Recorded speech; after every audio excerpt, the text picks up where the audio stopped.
নমস্কাৰ বন্ধুসকল, আপোনালোকে কিমানজনে ভাবে যে হিন্দী ভাৰতৰ ৰাষ্ট্ৰীয় ভাষা আৰু কিমানজন ভাবে যে হিন্দী ভাৰতৰ ৰাষ্ট্ৰীয় ভাষা নহয়।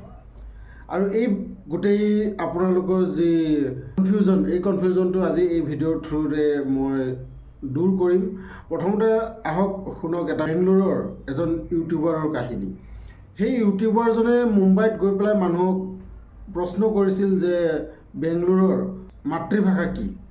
আৰু এই মাতৃভাষা যেতিয়া মুম্বাইৰ মানুহবোৰক সোধা যায় তেতিয়া বহুতে কয় হিন্দী, কিছুমানে কয় তামিল আৰু কিছুমানে কয় ইংলিছ, এনেকৈ বহুতে বহুত ধৰণৰ কথা কৈছিল। একচুৱেলি বেংগলোৰৰ যি মাতৃভাষা কৰ্ণাটকৰ, আৰু এই মাতৃভাষাটো হ'ল কন্নড় ভাষা বুলি কোৱা হয়। আৰু এই কন্নড় ভাষা কোনোৱে নাজানে যে বেংগলোৰত যে কন্নড় ভাষা মাতৃভাষা বুলি।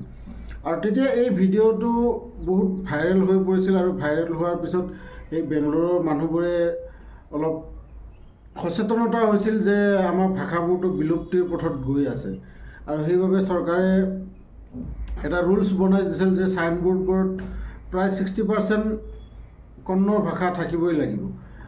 আৰু বহুতে তাত মানুহবোৰে প্ৰটেষ্টো কৰিছিল যে যোনে যোনে বেংগলোৰত আহিব তেখেতসকলে কন্নড় ভাষা জানিব লাগে।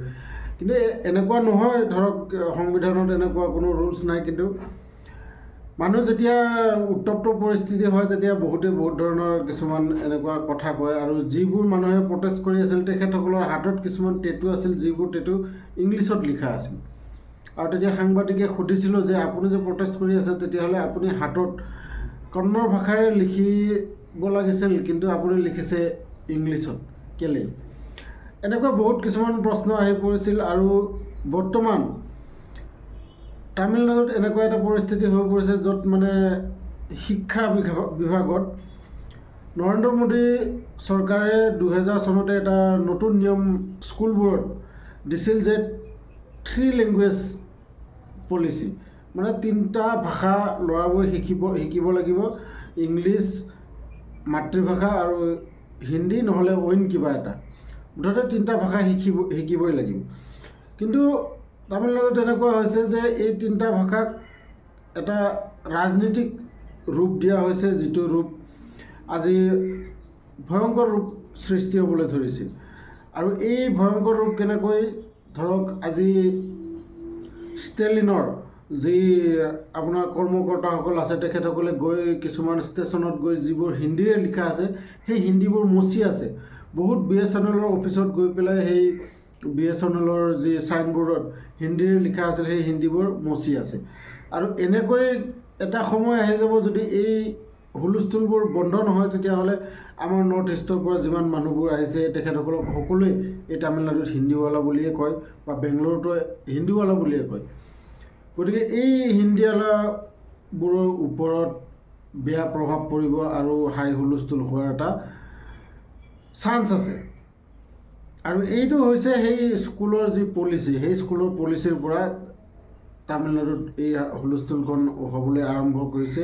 আৰু এইটো হ'ল সেই 3 লেংগুৱেজ পলিচি। তামিলনাডুত কৈছে যে আমাক 3 লেংগুৱেজ নালাগে, আমি 2 লেংগুৱেজ পলিচিতে কাম কৰিম, তামিল আৰু ইংলিছ। কিন্তু কথা হ'ল কি, হিন্দী আমি নলওঁ বুলি। কিন্তু চৰকাৰে কৈছে যে হিন্দী আপোনালোকক কোনে জবৰদস্তি কৰিছে ল'বলৈ। আমিতো কোৱা নাই যে 3টা লেংগুৱেজৰ ভিতৰত আপোনালোকে হিন্দী ল'বই লাগিব। হিন্দী নল'লেও কথা নাই, আপোনালোকে ওচৰে পাঁজৰে যি ভাষা আছে তাৰ কিবা এটা ভাষা লৈ লওক, এনেকৈ আমাৰ শিক্ষামন্ত্ৰীয়ে জনাইছে। কিন্তু ইয়াত অকণমান বেলেগ ৰূপহে দিছে। সেইবাবে অলপ পৰিস্থিতিটো ভয়ংকৰৰ ফালে যাব বুলি মই ভাবি আছোঁ, আৰু যাবও পাৰে।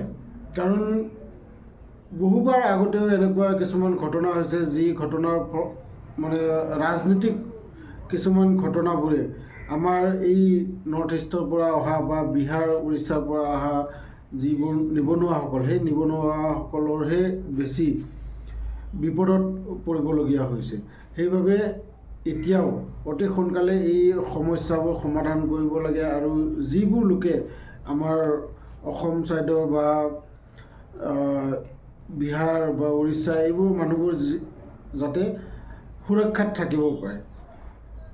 আৰু আপোনালোকে যে ভাবে যে হিন্দী আমাৰ ভাৰতৰ ৰাষ্ট্ৰীয় ভাষা বুলি। ময়ো স্কুলত পঢ়িছোঁ বা মোকো মাষ্টৰে এয়ে শিকাইছে যে হিন্দী ভাৰতৰ ৰাষ্ট্ৰীয়, কিন্তু হিন্দী বা কোনো ভাষাই ভাৰতৰ ৰাষ্ট্ৰীয় ভাষা নহয়। আচলতে হিন্দী ভাষাটো ৰাষ্ট্ৰীয় ভাষা কৰিবলৈ বহুত চেষ্টা চলাইছিল, কিন্তু বহুত ৰাজ্যই ইয়াৰ বিৰোধ কৰাৰ পিছত হিন্দী ৰাষ্ট্ৰীয় ভাষাৰ পৰা বঞ্চিত হৈ থাকে। হিন্দী হ'ল ৰাজভাষা, মানে আপুনি ইয়াক অফিচ আদালতত বা ভাৰতৰ যিকোনো ঠাইত আপুনি ক'ব পাৰিব, কিন্তু আপুনি এই হিন্দী ক'বই লাগিব বুলি আপুনি কাকো বাধ্য কৰিব নোৱাৰিব, হিন্দী শিকিবই লাগিব বুলি কাকো বাধ্য কৰিব নোৱাৰিব। আৰু এইটো হ'ল আমি সৰুৰে পৰা ভুল শিক্ষা আগৰে পৰা পাইছোঁ বাবে আমি ভাবোঁ যে হিন্দী ভাৰতৰ ৰাষ্ট্ৰীয় ভাষা বুলি।